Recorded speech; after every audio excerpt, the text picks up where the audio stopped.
Well, good afternoon, everybody. Welcome to unit or module number 6 in the Lunch and Learn series. A warm welcome to you all, and I'm looking forward to spending the next hour with you.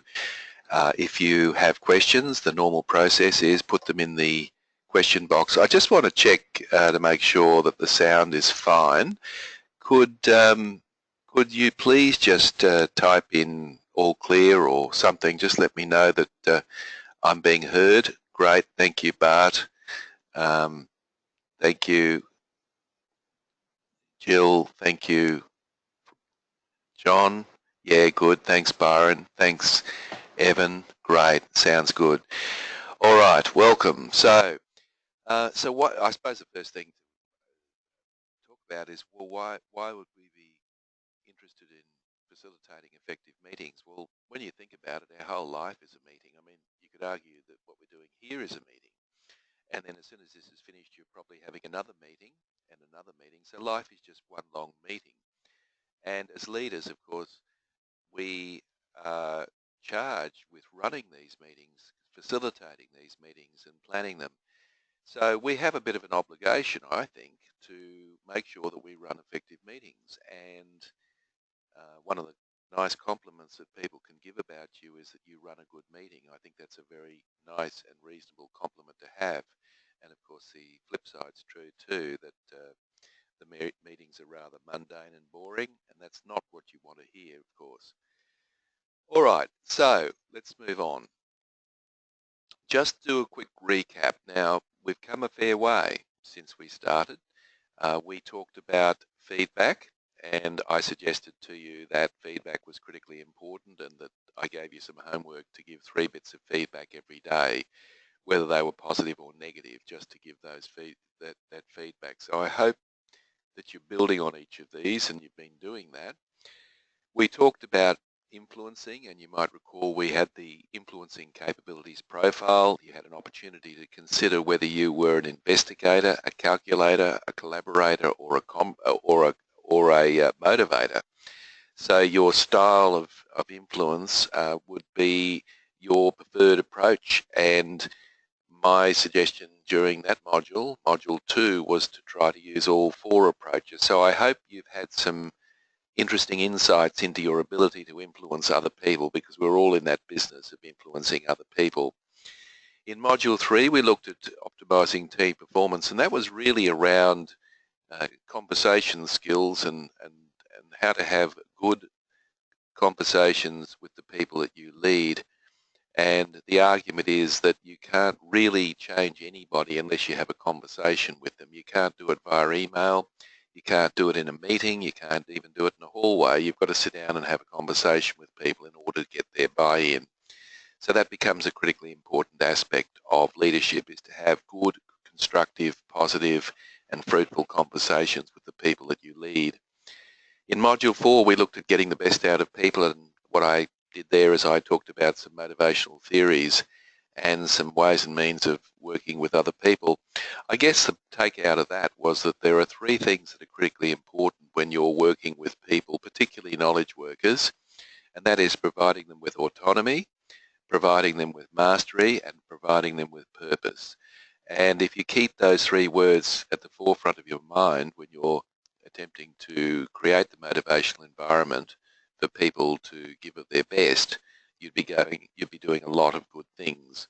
So that's what we covered there. In module 5, the last one that we covered was understanding people and their personalities, and we're really looking at the 4 different types of personalities.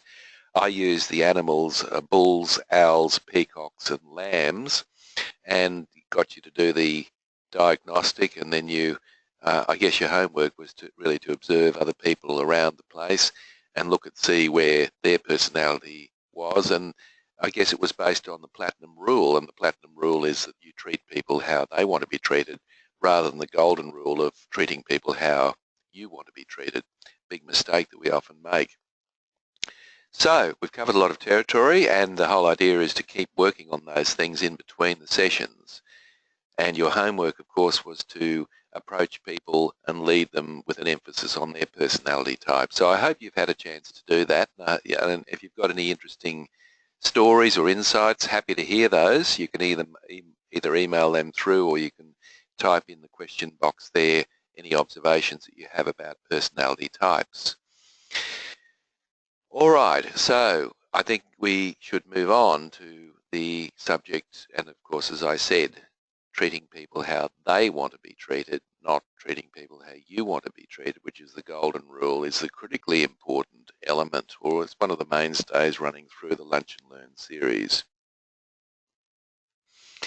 All right, so what are we going to be covering in this hour? Well, one of the things I really am keen for you to note is the context of meetings. Let's actually understand when we have meetings and what they're all about in essence. We'll talk about ways and means of structuring the meetings, and of course part of that is having an agenda and how you might make your meetings a little bit more stimulating. I'll touch on some interpersonal and leadership skills, and really in essence what I'm interested in is how do you get people to communicate in meetings when they are naturally quiet, and also how do you shut people up when you want to get other people to contribute to the meetings. And finally we'll look at some ideas for enriching your meetings. So plenty that we've got in line for you today. Some of these things will be new to you. Some of these things you'll know already. It's probably just a reminder that it'd be a good idea to practice those. So let me start from the basic premise that getting good at running productive meetings is one of the most critical and untapped skills of any leader. So if you, like I said before, we're all in the business of being involved in meetings, and a lot of those meetings we're actually running ourselves. So the onus is on you to make the meetings as productive and as positive and as collaborative as possible. It's not up to the people that are in the meeting.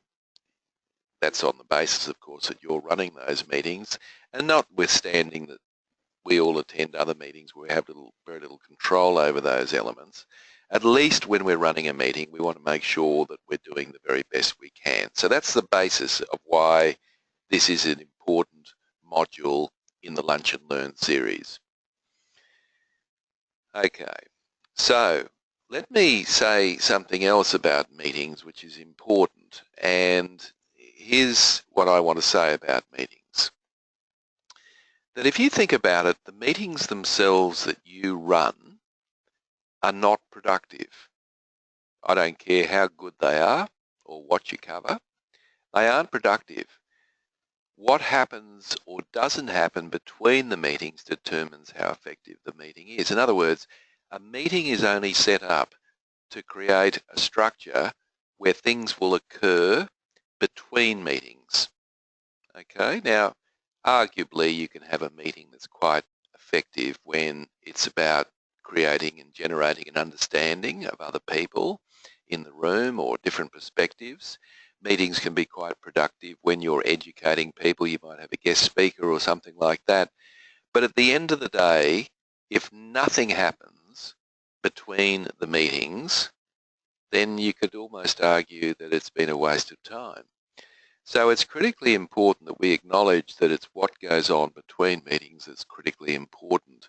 And what that basically means is that we need to do some planning, and we need to make sure that certain things are done between meetings in order to ensure that the meetings themselves are effective and efficient. So I want you to have a think about that, because we've all attended many, many meetings, and all of us have attended meetings where we've had a bit of a talk fest and nothing's actually occurred between that meeting and the next time we meet. So we want to try and prevent that. There is no surer way of reducing morale than making sure that nothing happens between meetings. It's quite soul destroying, and we've all been there, I'm sure. I guess it's a bit like the Lunch and Learn program as well. The truth is, if you're not putting into practice some of the things that you're learning out of this series, then it's highly likely that it's just might be amusing and you might be enjoying it, and it might give you a break from the humdrum of what you normally do. But the reality is it's not really being effective. So that's why I'm giving you homework each after each session to make sure that you put things into practice. And of course, then it's up to you to do that. All right, so what do meetings do? Let's have a talk about meetings. And if you actually break it all down, you will, and you think about it, meetings can inform people. So there can be an issue, a new piece of legislation, a new health and safety regulation. We can have a new computer system.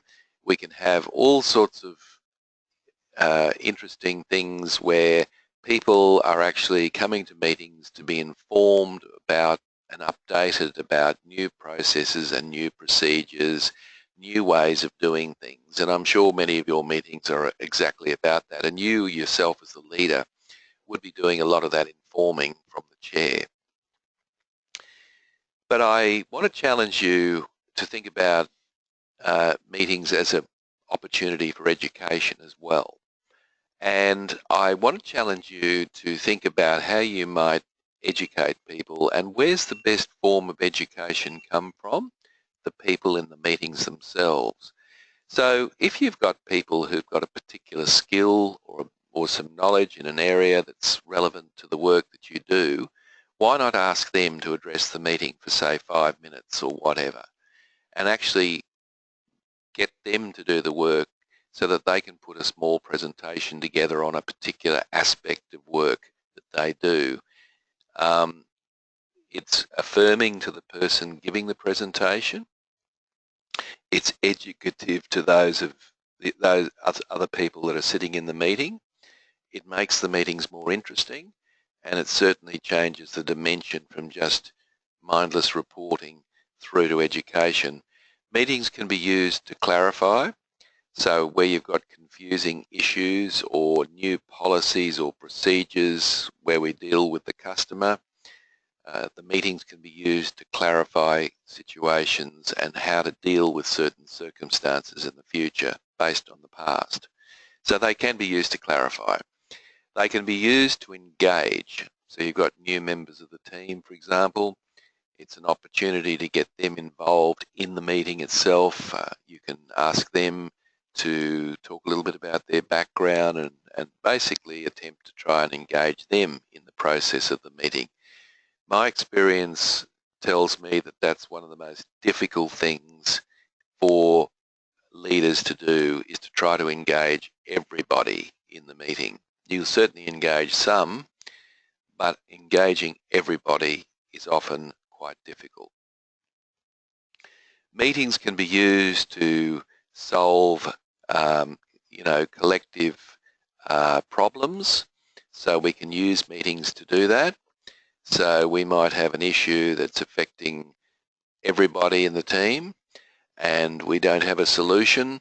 So we might actually decide to down tools and have a meeting and discuss how we might deal with a certain situation. So that's, in my experience, that doesn't happen anywhere near enough. It's normally a decision that's made by the leader in consultation with his or her leader, and what happens is that people don't normally have a say or a buy-in to that particular decision, and then we wonder why people aren't completely committed.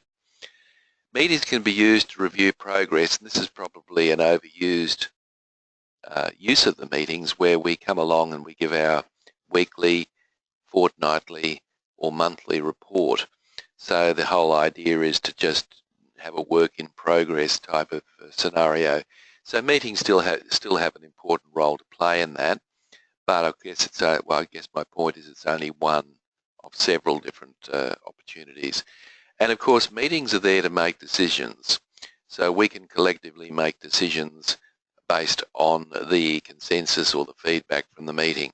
And of course, all of these things are interrelated, but it's important for you to broaden your scope and thinking around what meetings can do, and not just see them as opportunities to review progress, because it's a lot more than that. And that's where they become quite mundane, where they're one-dimensional and we're only focusing on one thing.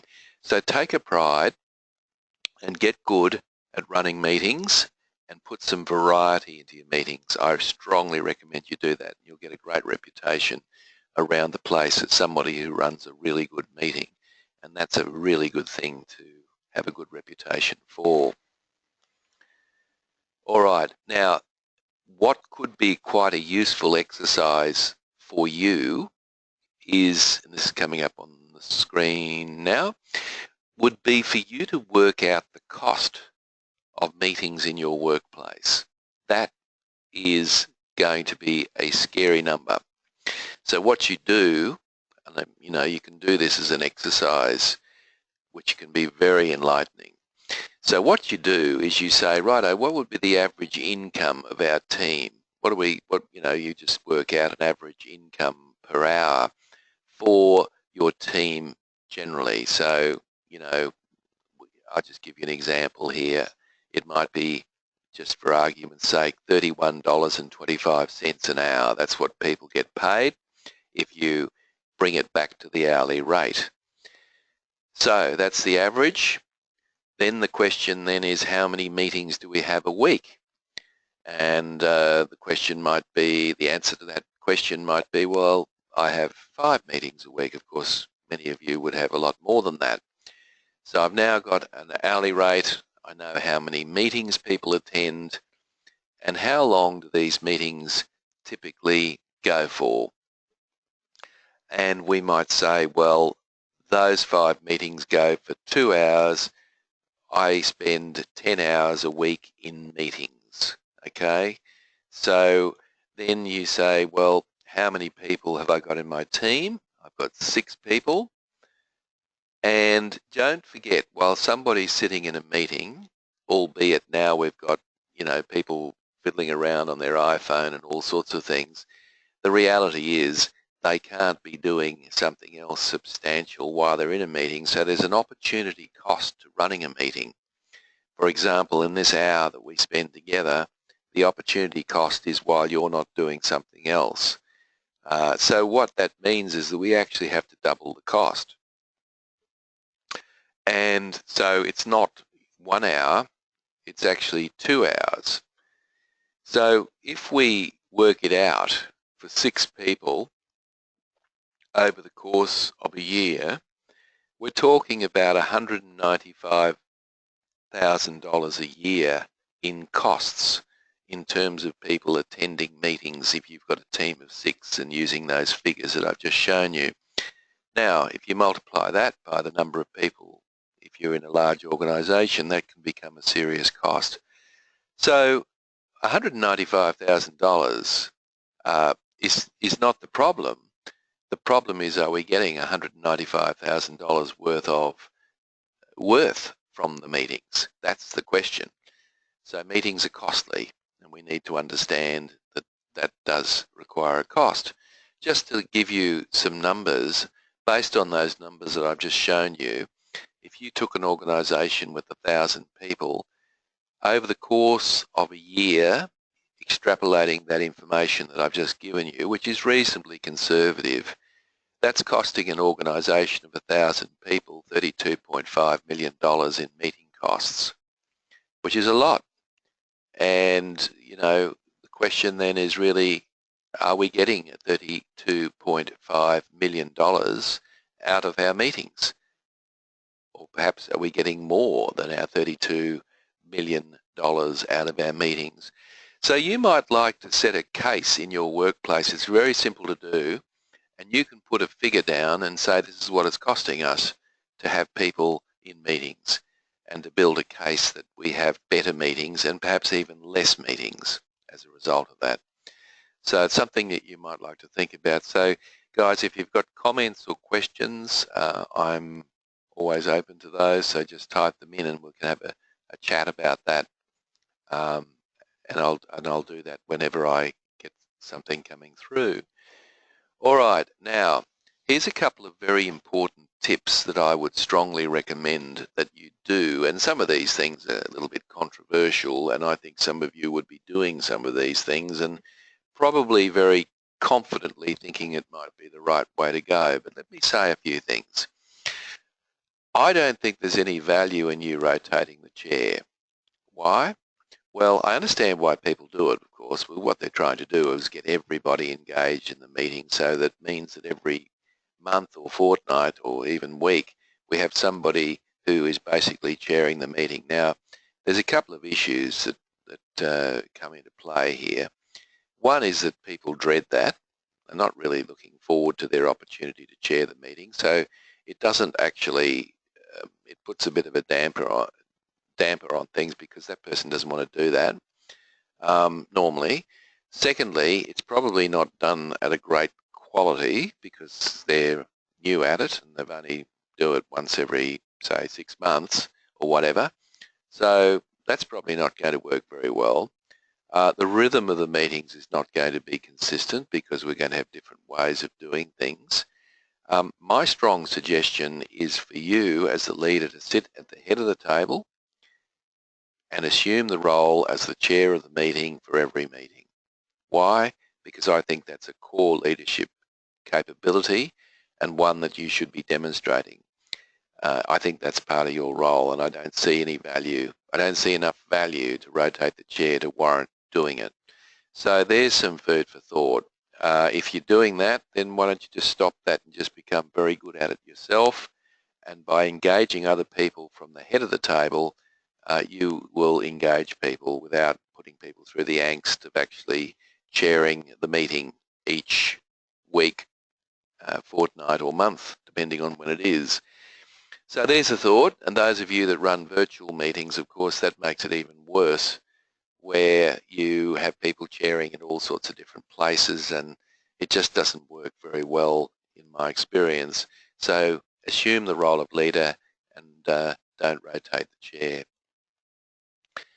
Now, another thing that I think a basic principle that's extremely important is that you should try to aim for a balance between the process of reporting and discussion. So in other words, if your meeting is just going around the table reporting on what's happened in the previous space between meetings, that can be a pretty dull and boring meeting. And I mean, I'm not suggesting we shouldn't have reporting. It is useful, but how about we just reduce it to 50% of the meeting? Let's not extend the meeting to an extra hour. How about we just reduce reporting so that we get a handle on the key performance indicators that we need to be aware of? And how about we use the balance of time to get people into a rich discussion about something? Now, if you do that, I think you'll get a much better, livelier, more enjoyable meeting. You'll enjoy it more as well, and I believe you'll get more out of it. So I think a rule of thumb would be, let's go with 50% reporting and 50% on discussion. You might say, well, what are we going to discuss? Well, there's heaps of things that can be discussed, and we'll talk about some of those a little bit later on. But you've got a critical incident that occurred with a customer that needs to be discussed in terms of how you might learn something from that incident. You might have a new piece of legislation that's come in that might impact on the nature of how you do work. You might have a new computer system that needs to be discussed on the teething problems and how it might be implemented and integrated into what you're already doing. There's all sorts of things that you can use, and I'll share some of these with you a little bit later. We've just got a comment in here. I'm just going to take that while the going is good.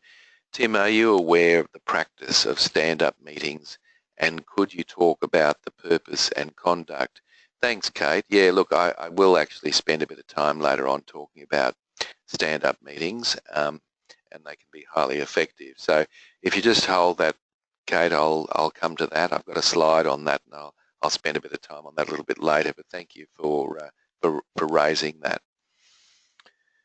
Here's another principle that is really important in meetings. I think you can use critical incidents. There are always things that have happened during the week, the fortnight or the month that could be very useful learning opportunities. Now, this is not an opportunity to point the finger of blame at somebody, and you might even preface the incident by saying this is not a blame-finding exercise, but I would like to talk about this incident so that we can actually talk about how we might have approached it differently, or perhaps we can set up some protocol for the future.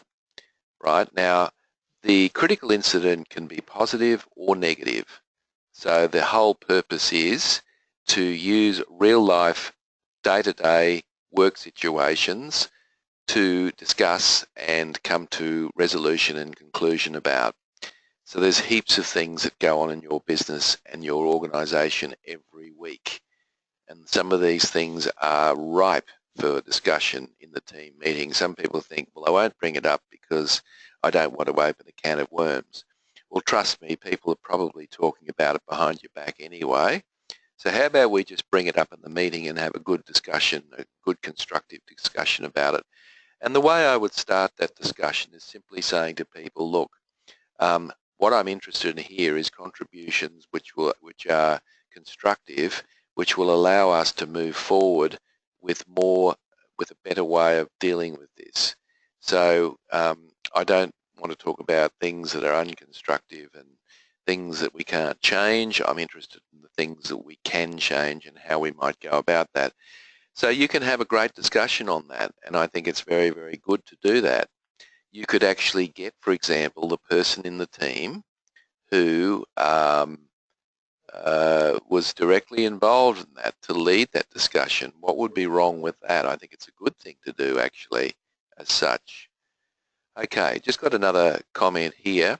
Tim, our team has found rotation of the chair to be very helpful in increasing the confidence of our team members in running meetings and using it for developmental purposes. Well, look, that's brilliant. And if it does work for you, obviously you wouldn't want to change it. It's just from my observations, it normally doesn't work. And I think also, I just kind of think that it's the leader's role to run the meeting. And because of that, it's just like performance management. It's your role to deal with those issues, not to just pass them off to HR at the first opportunity. But look, if it's working for you and people are enjoying it, I would still raise it at a meeting. I'd say, look, is the rotation working, or would you prefer that I took it back? And obviously, if you've got people saying oh no, it's great, it's a learning opportunity, I'm building my confidence, rah, rah, rah, then continue down that road. You can also have a hybrid version as well, where you can chair part of the meeting and then hand over the chair at another part of a meeting. You can do it that way as well. So look, yeah, if it's working for you, good. But if you're toying with the idea, I suggest you just continue with what you're doing and learn to become very good at running the meeting. Excuse me. Okay. Look, another important part of meetings is you need to clarify people's roles. Just excuse me, I'm just going to have a drink of water.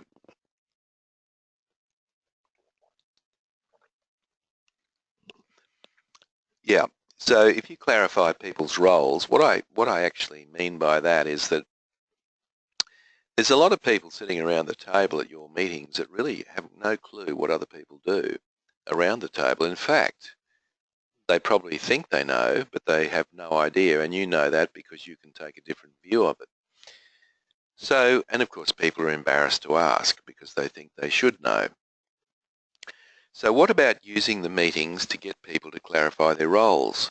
So what about getting people, particularly in cross-functional teams, you actually get people for 5 minutes just to explain what their role is, how they operate, what some of the challenges are in their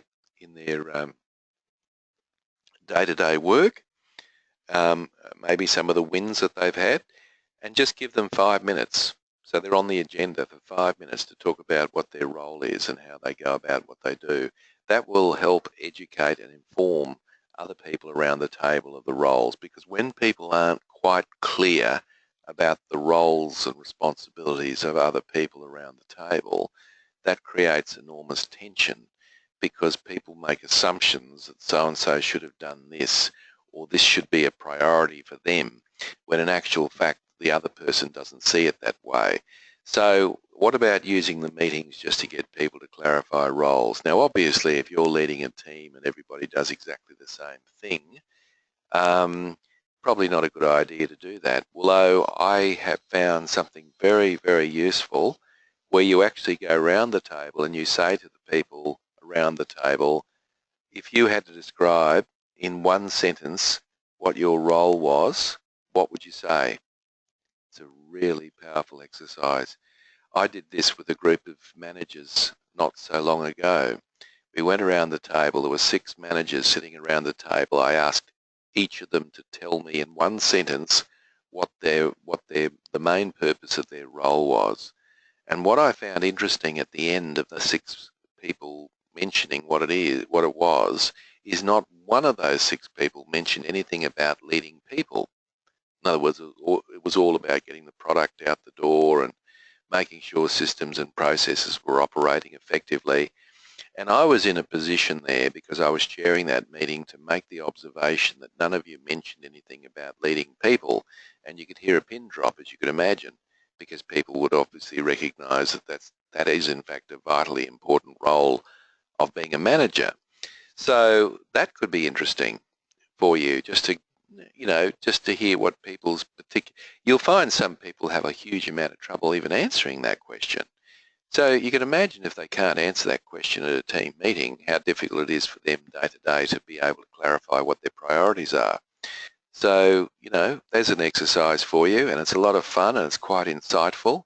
Keeps people on their toes, it engages people, and you will get a clarity around how people see their role. And it's not up to you to necessarily correct people publicly, but just to hear what their observations are about how they see their role. And they've only got one sentence, so we're not talking about a job description. They have one sentence, so it makes it very interesting for them to go around the table and do that. Okay, now Kate mentioned stand-up meetings, and stand-up meetings are very useful because normally they're work-in-progress meetings, and often can be done in production areas or quasi-production areas, where you get everybody around, and the whole notion of having a meeting standing up means that people, because it's not as comfortable obviously standing up as it is sitting down, the whole notion is, of course, to get to the nub of what it is that we need to be talking about at the meeting. So you'll find that people report back very quickly. They will not waffle on. They'll get to the point, and it actually works extremely well. So, you may like to adopt that. Because, and normally these are meetings when we're talking about work in progress, or they can be meetings where we're just talking about, what's happening in the day ahead, and wanting to organise and marshal people to particular roles and responsibilities for the day. Very, very good idea. So thanks, Kate, for raising it earlier, and you can certainly go and try that. You'll find you'll get great results from it. And you'll be amazed at how quick the meetings will go, because people don't like standing up, of course.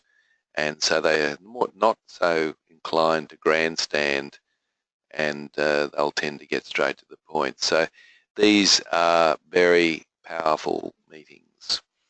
Now, I think if it's worth meeting, it's worth having an agenda. And, there are various different types of meetings. You can have an impromptu meeting where perhaps you don't have an agenda, or really you only have one agenda item, and that is to discuss this critical incident that occurred the other day, or this morning, or wherever. Not a problem. You can have a meeting about that.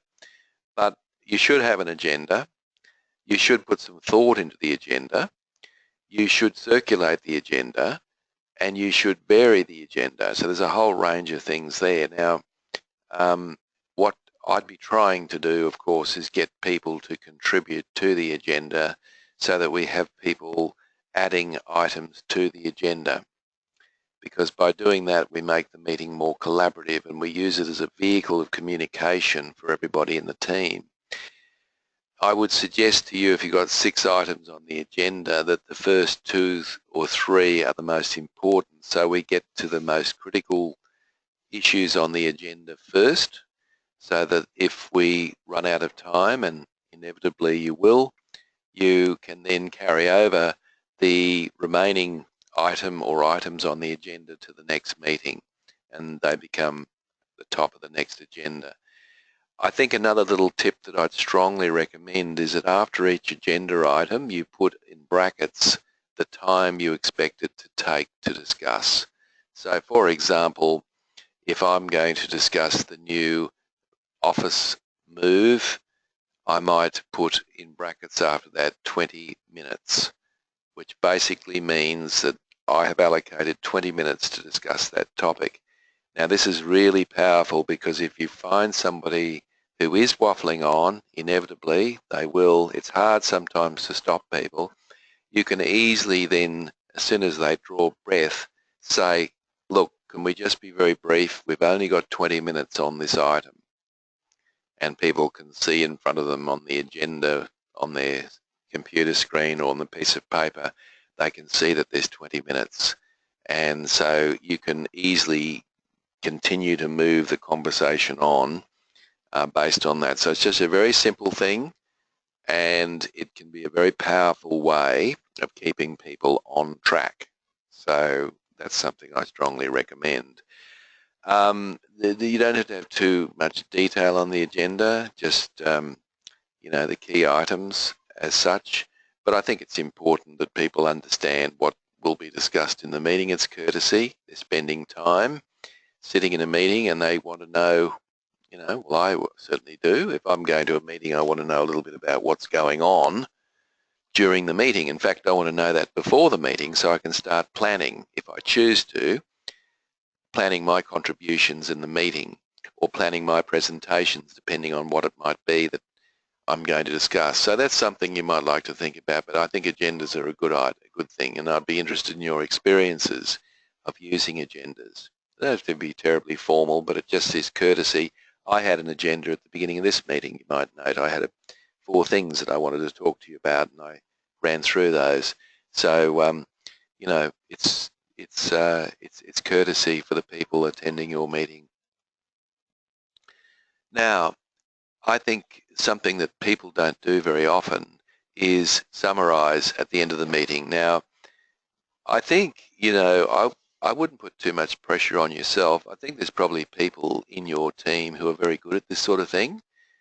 And if you know of somebody who's very good at just creating summaries, they're just able to have this ability of picking the eyes out of a long-winded meeting and being able to identify what the key points were, then why not delegate that to that person? Because that person's obviously got an aptitude for that, and if you give them the opportunity to do that, they'll do a good job, takes the weight off you, and also it provides an excellent way of finishing the meeting. So they will go through and say there were probably 6 items that came up in the meeting that were critically important that we discussed, and these are the items. So that everybody walks out of the meeting having got some clarity around what those items might be. So that works really well. And look, some people don't have an aptitude to doing that. And if you're keen not to rotate the chair, and I've sort of convinced you not to do that, you might want to rotate the summaries. That's another possibility. But some people, I warn you, are better at it than others. So you need somebody that's pretty good on detail. They can sort the wheat from the chaff, and they've got the ability to articulate what the key points of the meeting are to the meeting, back to the meeting. So that's something you might want to consider. Now, just recognise that when we have meetings, obviously the high energy aspect of the meeting is in the early stages. So the longer the meeting goes, the less and less decisions should be made because people have decision fatigue. I think a rule of thumb is an hour for a meeting is a good rule of thumb. My view is if you can't get something done in an hour, then there's something wrong. And so just having a 2-hour meeting for the sake of it is not a good idea for the reasons that I mentioned before with costs. So how about we just try to reduce our meetings to an hour, and you will find that if you had a stand-up meeting, for example, it would be less than an hour. You'd probably find you could halve the time very easily. Remember that people's energy and enthusiasm is at its highest in the early stages of a meeting. So this is the time when you want to have good collaboration and discussion. If you've got a presenter at your meeting to present some information, they could come towards the end when people are just passively listening and taking in that information. So decisions can be made early. A lot of people do all the reporting stuff at the beginning and have the sort of collaborative conversation at the end. I actually think it should be the other way around, because everyone's at the highest level and sharpest during that collaborative phase. That's when you want people to be contributing at their best and not just sitting there passively listening to a presenter. Okay, another thing you might want to consider with your meetings is the seating arrangement. Now well, I mean, in some cases it's fixed, like you've got a boardroom, there's nothing you can do about it, fair enough, and that's good, and you just have to accept that. But if you do have a larger meeting, just have a little think about how you could set it up, and there's pros and cons with the various ways of setting up meetings. So you've got the theatre style, which is on the left-hand side up the top there. The theatre style is very good for formal presentations or plenary sessions where you might have several different contributors. So often you will see a board who's presenting to their stakeholders, to their shareholders, set up in this fashion, and that there are 4 people in the so-called hot seats, and people can ask questions of those. So obviously that's quite a formal setting. The second one is the classroom setting, which is also a very formal setting. I suppose the difference there is that you've got a space where people can write things a table where they can write things on a notepad or something, or bring their laptop in. But again, it's a very formal and stifling setup, and you'll find that, in fact, what will happen in those scenarios is it'll be very difficult for you to get a good collaborative, getting people to contribute will be very difficult because of the nature of the way people are seated all towards the front. It just adds a degree of formality, but for a formal presentation, it's perfectly valid. Then you've got the U shape, which is still quite popular, in training programs, for example, and workshops. The advantage of the U shape, of course, is that everybody's facing each other to a degree, so it does open up more opportunity for collaboration, and it does offer the person who is at the front of the room the opportunity to walk around if they're presenting. I'm not a huge fan of it, but I think it's as formal as you can get, where you're getting contributions occurring. Then you've got the conference table, which I think is a pretty good model, because you've got a team sitting around a table in a boardroom. They're all facing each other and they're a little bit closer, so that adds a little bit more collaboration.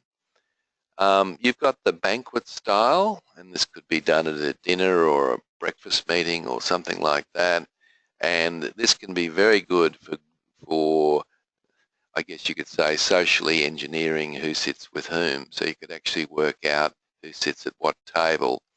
And I've had this happen where we've sat people who don't see eye to eye at the one table, and it's contributed to their understanding because they've got to work through a whole bunch of things together. Or you might have 6 separate teams who are coming together in an organisation, so the banquet will work well for that. And the cabaret style. The cabaret style is an interesting style because I find it's the most conducive to getting conversation going in and around groups. So if I'm trying to build teamwork, the collaboration approach, the cabaret approach is the best way in my view. So that's a couple of tips on that. Now, you may have no control over that, and that's fair enough. And if you don't, and you just have to work with what you're doing, I guess the key thing for you is just to be critically reflective of the barriers that the way you set up a meeting will cause. Okay, we've got another question here. We like a couple of things around the summary points and check-in at the beginning for each person, asking what they want to get out of the meeting, and check out the end and make sure that each member has what they want covered off. Okay, that's brilliant, Byron. I like that. Why an agenda is so important. Okay. Also, having key takeouts of each member to take is a good way, I find, for ensuring that there's some cut through. Excellent. There's some good tips there from Byron. Yeah, what do you want to get from the meeting? I'll often use that when I'm getting people together for a workshop that are probably there reluctantly, and ask them if there was one thing that you wanted to get out of this to make your time worthwhile, what would it be? And then I just have a listen, and then obviously what I try to do is tailor the meeting towards those expectations. That's good. So there's another tip from a colleague about how we might make our meetings more effective. Excellent. All right, and I like also Byron's comment about at the end there where you actually go around the table. I often do this, and it can be quite enlightening. What was the one takeout you got from the meeting? And it can be very interesting to hear what people, and it forces people to think about a takeout. So some people might actually not have thought about a takeout, but if you're being asked what your takeout is, you're going to think about it a little bit more, and hopefully you will walk out with a takeout, having mentioned it. So that can work really well. Thank you. So here's another thought that's very useful. Now, what about having speakers at your meeting? Now, you might say, oh, goodness me, we're not that formal. When I say guest speakers, I'm not talking about necessarily somebody standing at the front of the room behind a podium. I'm talking about somebody perhaps even in the team who I said earlier may have some expertise or knowledge about some particular aspect of what you do to address the meeting. So what about if you start looking at your team members, what could they contribute to the meeting? What have they got experience in? You might have someone there that's a bit crusty and old and they've been around a bit. And what about they've lost their motivation? So what about getting them to address the meeting, to give a short, sharp presentation, to precipitate a discussion? Wouldn't that be a powerful way to get people involved and engaged? So there's your first place to look. Then the next place to look is internally. So if it's a larger organisation, who in other departments could you get along to address the meeting? It could be a great opportunity, a quid pro quo. You could do it for them, they could do it for you. You might get someone from HR, for example, to be talking about tips and hints on having decent conversations. Or you could get them to talk about their performance management system. And I'm sure they'll take the opportunity to come because that's a captive audience that they have. Or what about getting the finance department to come in and talk about the new financial system or whatever it is? So your second place to get guest speakers is internally. And of course the third place to get speakers is external, somebody that could come in and talk about an interesting topic. All right, so I find this is very, very good, and usually the person that's coming to speak at the meeting will put a little bit of effort in to make sure that they have a good presentation because they don't want to do the wrong thing. So you're probably likely to find a quality presentation. Now, word of warning, of course, is you need to let the person know how long they've got to speak for because people often over-prepare for these things. So say you've got 10 minutes and we have to stick to that timeline, and so I just urge you to keep your comments to 10 minutes, all right? And then we'll have 5 minutes of questions. So that works really well. And the other thing that's very, very important when you brief a speaker at your meeting is to explain to them or at least agree with them about what the takeout will be from the presentation. So what are you hoping will be the key takeaway for the people sitting around the table listening to this particular presentation? All right, now if you give people those two things, the rest of it's pretty right. You just let them run with it because the reason they're doing that is they've got a lot of knowledge in whatever it is they're going to talk about. So go for your life. If you got one person that's really, really good at sales, and why not get them to talk to the group? Or you got somebody that's very, very good with IT. What about getting them to talk about some tips and hints on things that can be done via email or whatever? So there is a wealth of knowledge sitting around the table at your meeting. Just tap into that. So you've got lots of opportunities, and it adds a great deal of variety. And you might recall that one of the key things about meetings was to educate. There's your opportunity. Now, a couple of things before we wind up. How do you shut people up in meetings so you can't stop talking? We've all had that happen. It's a bit hard, isn't it? Because, you don't want to appear rude to everybody else, and you certainly can't say what you think, which is shut up. It doesn't work very well. So what do?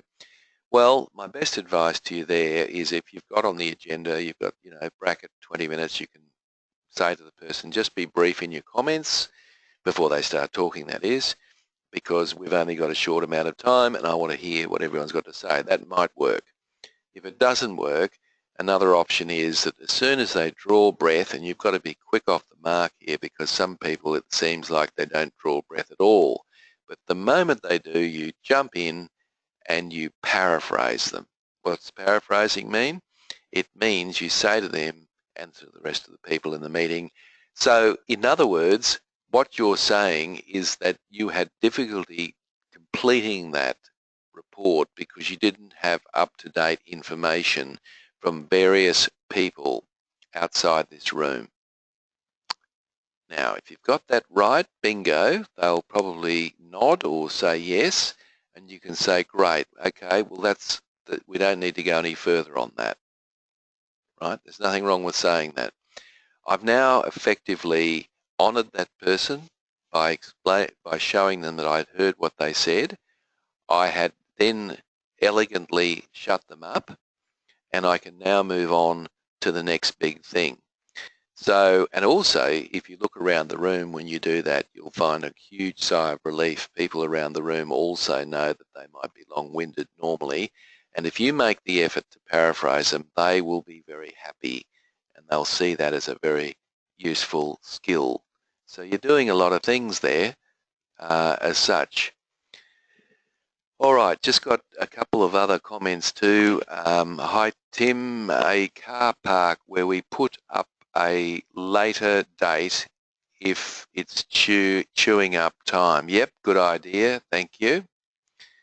Sorry, my typing is awful. I can read it. We have a car park in what I mean. We have a car park is what I meant to say. I think you mean, a place where you can store up all of the additional things that can be spoken about at the next meeting. I think that's what you're getting at there, I hope. If I've got it wrong, sorry, but just, you might want to set me straight on that. So paraphrasing's the way up. Byron's just said yes. Okay, thanks for that. Okay, moving on. How do you get people involved in meetings? Look, one of the best ways of doing that, of course, is that the ones that are quiet in the meetings, the ones that are just sitting there quietly, they look like they're engaged, but they're not really.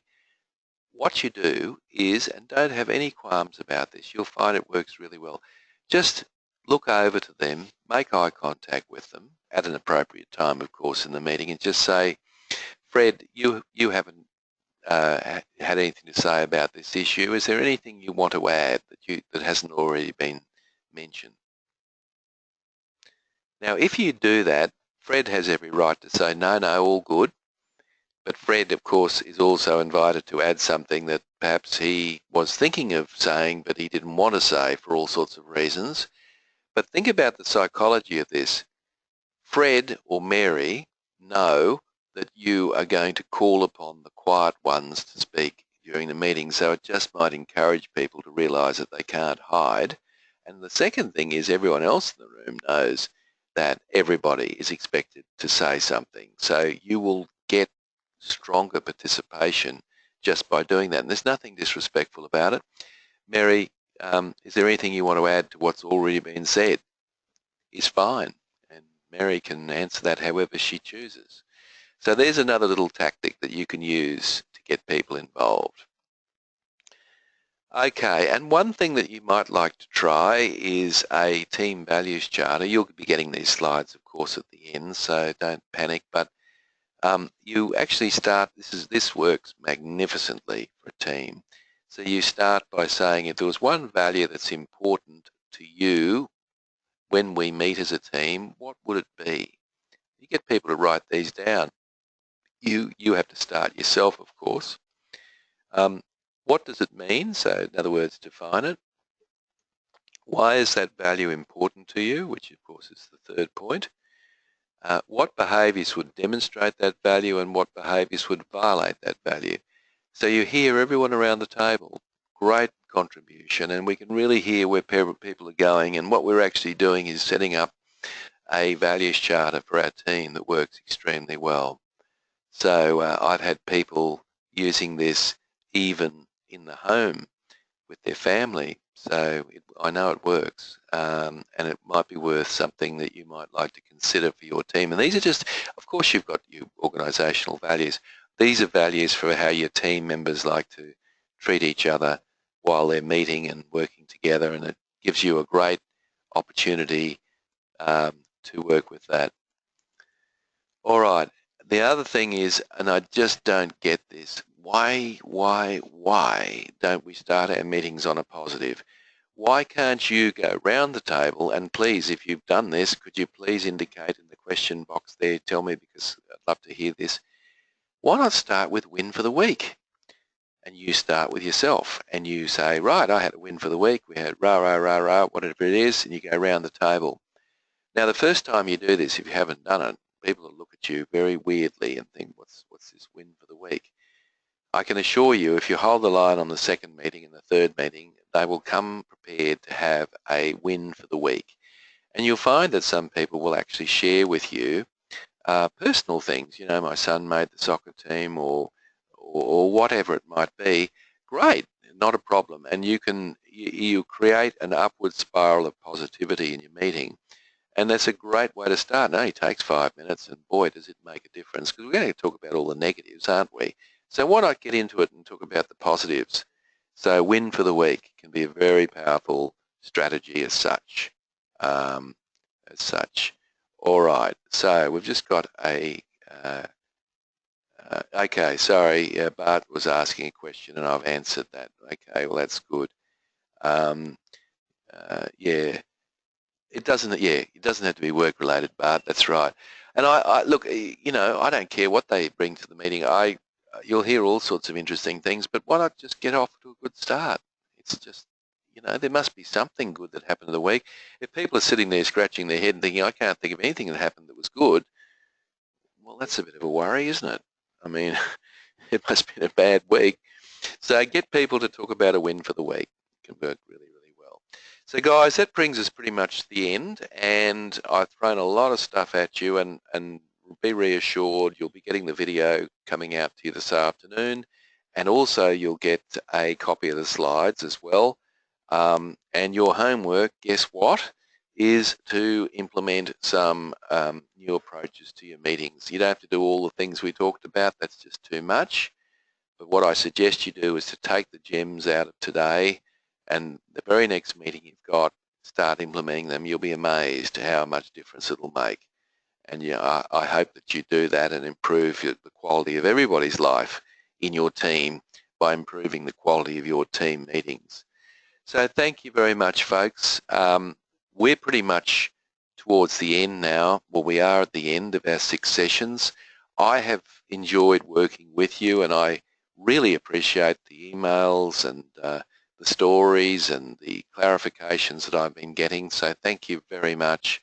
Thank you for being brave enough of jumping on board. I hope you've got something useful out of this. And, you know, I've just put up there on the screen, as you can see, these are the 6 modules that we've run through. I'm not going to go through all of them again, but I do want to just a quick plug that we've got another one of these Lunch and Learn starting on the 7th of July, which isn't too far away. So if you would like, if you've got people in your organisation who you think may benefit from this investment of time, mainly, and money, then you can just send me an email and we can sort that out. So I'm running these back to back because they're so popular, and we can take as many people as you like, of course. So that brings us to an end. Thank you, guys. I wish you all the very best. I hope that you've tried to implement things. And of course, I'm always interested in your feedback. So you know where to find me. You've got my email address. Thank you. And I'm just seeing if we've got any more questions before we finish up. Have kept all the recordings for future reference. That's great, Kate. Thank you. Vicky, great job. Our team is better for attending your sessions. Thank you very much. That's very kind of you to say that. It's reassuring. Jill, just thank you, Jill. It's great to have you on board. Thanks, Byron. It's good to have you along. You've been a long supporter of mine. I appreciate your support. Thank you very much. And thanks, guys. I wish you all the best, and I'll sign off at this point. And